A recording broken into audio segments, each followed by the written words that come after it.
Hey everyone, Mark Meyer here. I'm here with Billy. We're gonna chat about some of our best deal making tips. Billy has been a dealer for how long, Billy? 30 years. What are some tips for people that are doing deals out there? Well, the first thing is to buy for yourself, not for somebody else. In other words, if somebody says, oh, porcelain pots are hot, but you hate them personally, if you go out and try to buy them, you're not going to make a good purchase. It's not fun to buy for someone else. You have to buy for your own self. And the most important thing is, if you make a bad deal, you got to be willing to live with it. And what do you mean by that? Like the painting. Yeah. Okay, say you just can't sell it. So you got to be able to live with it. So you got to like it. That's what I mean. It can't be something that every time you look at it, you think, oh, what a shitty deal. You look at it and you say, I still like it. I'll sell it. That's what I mean. So what I'm hearing is buying stuff that you really like and appreciate. Yeah, exactly. It makes it more fun, and you make better decisions that way.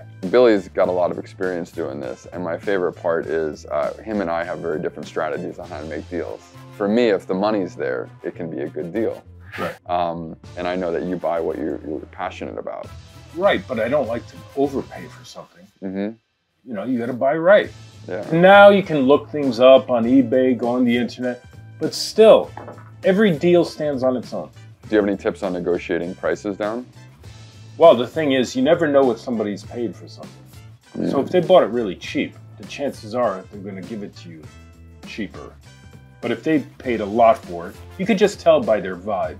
If you lowball them and they flip out, that means you've gone too low. It's a question of like the rapport between you and the other person and what they paid for it. And what you're willing to pay. Do you ask them how much they paid for it? No, because that's indiscreet. You can't. You got to have enough experience to know what something's worth more or less. Is it in the ballpark what you think it's worth? And you can look it up on eBay. You can look it up online. You can do a million things. I mean, you can call somebody. You can text them, which is kind of lame. What, texting in general? No, texting somebody. You know, is this for you? You know, trying to make the deal so that it's predicated on the person, what the person's going to say on the other end of the line. They're not there making the deal. So it's better to just be able to make the deal. You know, I'm talking, that's Brogan. Brogan's great dog, huh? There he is. Here, Brogan, come here. Brogan, come say hello. Come on, it's okay. It's okay, Brogan. We're here. You're doing a good job. The Irish Terrier is called the poor man's sentinel. So they start barking at the slightest noise. So back in the day, they would protect the poor shepherds or whatever. They weren't like nobility dogs. They were like for the regular people. And that's what I like about them. So with deal making,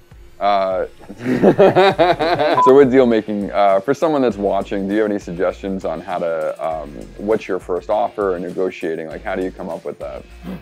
Okay, say you want $100 for something, but I want to pay $50. Now, if I tell you I'll give you 50, you say 100, and I'll give you 50, that could lead to a clash where someone says, get out of my shop, you're a hunchback, get out, you're not a chiseler. But what you can do is you prep them beforehand. You say, listen, I love the piece, but I'm going to make an offer that you're probably going to refuse. Okay? As a matter of fact, they know you're going to refuse it, but it's an offer nevertheless. And you say, all right, how much you? And you say, listen, I know you're going to say no, 50. So you've already prepared them to say no in their head, so they don't get angry at you because you've already acknowledged that it's a low offer, and you diffuse the situation. So now, but you've said, but it is a cash deal, you know, it's for cash, $50. And then they might say, okay, 70. And then you got a deal. But it's just a good way of diffusing that confrontational aspect of making deals. You know how you walk into an antique shop and you go, how much? Oh, I like it, you know, and you just want to run away because it's so hot. Yeah. Kind of like a $22,000 painting. Yeah, but that has that backs in. I can back it up. One technique that I use when I'm making deals is, guy has a price for $100, I want it for 50. I don't want to insult him because we know how that goes. It gets pretty ugly. So something I usually do is, hey, like, I understand you're asking $100, and what it's worth to me right now is 50. And it's okay to say no, That's what it's worth to me. And what I like about that, you're not saying it's not worth 100. Right. What I'm saying is it's worth 50 to me in this moment. That's a good way to do it. It's like gently letting down a plane. Both ways actually are good. Yeah. So you can use both actually. Yeah, because also I wouldn't be upset if someone said that. And you're going to say no anyway. You've already said no. And most of my buyers don't know how low I'm willing to really go. Exactly. So sometimes they're 50. Yeah, no problem. I'll take it. You know. Right. They don't know what you paid. You might have paid $10 for it. Yeah. What it's worth and what you're willing to take are two totally different things. I mean, you can look on there's a bunch of stuff in here that I'm selling way below the price on eBay because I don't want to have to list it and put it on there and pack it and all that. I hate working online. You're the online generation. I like the making deals generation, right here and now. Do you like bundling? Do you bundle often? Oh yeah, pile. I call it a pile. Yeah. You take this, that, and then you keep piling, and then they're going to crack because they'll realize, oh my God, he's giving me so much stuff for this one piece. But then if that doesn't happen, then it's like, oh well. Yeah. Like, you know, it doesn't.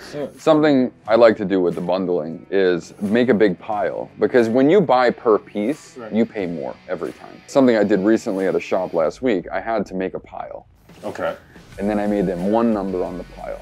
Okay. And it was like 1 or 2 pieces is my money back and everything else is profit. It's very good, yeah. Because I was trying to buy things individually and it was just really, really hard. So I find bundling is really effective in deal making. But it's also a trap because you got to watch out. Because if you say, okay, how much is this piece? And the guy says, well, the lowest on that is $50. And you say, okay, how much is that piece? The lowest on that is $70. Okay. And now that piece, $30. So you've already, that's 150 at the lowest price. Yeah, yeah. So you can't get trapped into, because now you've given him the lowest price at 150, but then he goes, but how much for the whole group?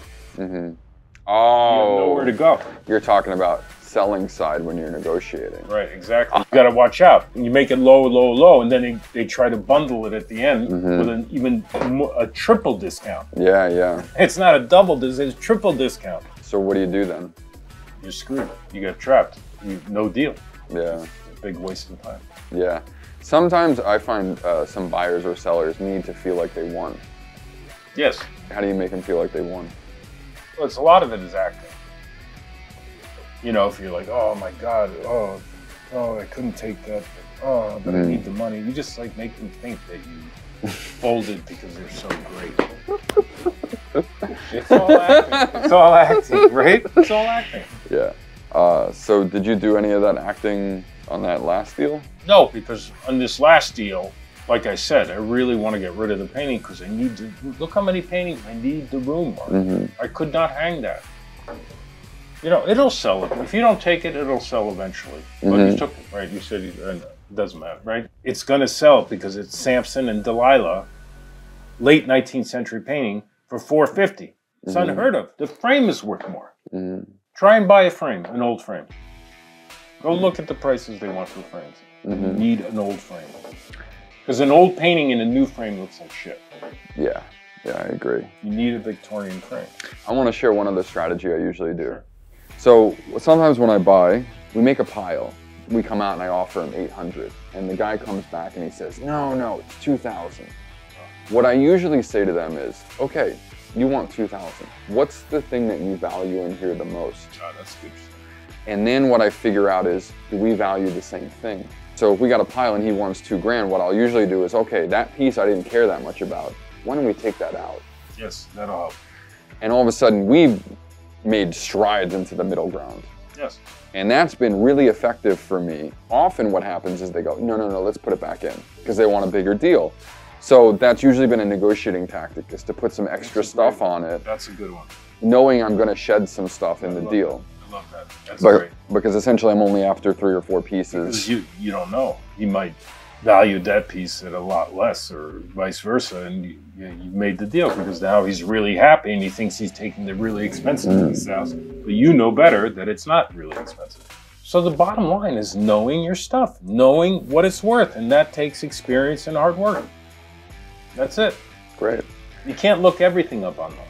Yeah, yeah, and there's not enough time, and also you don't want to be pulling your phone out in front of the person. It usually goes bad. It's such amateur hour when they pull out their phone. Yeah. If I want to pull out a phone, I go, can I use your bathroom or something? I don't do it in front of them, especially a savvy dealer. And someone in my position that's been around for a while, if I'm pulling out my phone every second, I just look like a lame-o, you know, I can't, it's embarrassing. Yeah, how did you feel when I pulled my phone out? Well, we're old friends. I mean, look, I know you. It's not like you know, I know you. It's not like you're going to disappear forever. Another really important thing is you want that person to come back.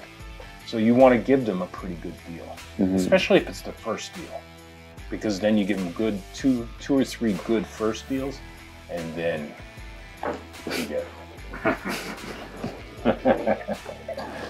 I hope some of these tips help you reselling as well as negotiating through life.